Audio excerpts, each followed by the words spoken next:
Pwede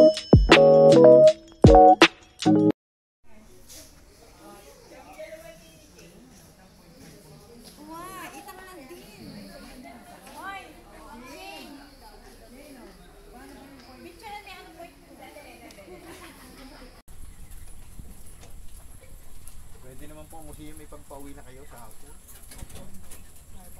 Hanggang alas 5 pa po yun. Palag. Ikaw ang mahal ko, ikaw ang mahal kong tunay na tunay.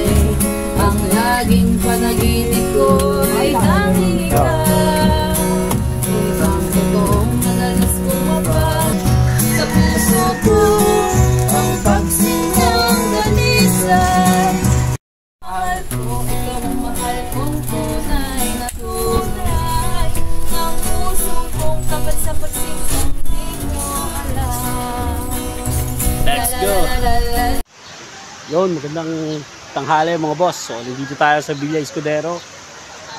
Punta natin yung hydroelectric power plant ng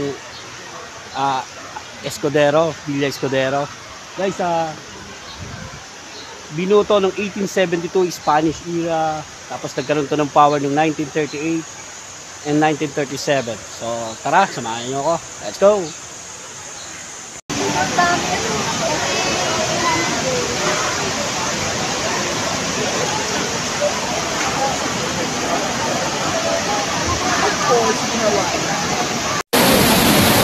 So yun guys, yan yung highlight dito.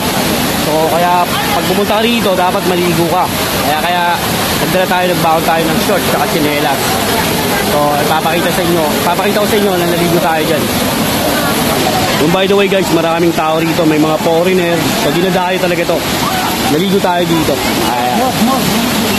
So ayan, may nakita tayo dito, may mga nakasama tayo sa pagkain. Hello po ma'am. Hello!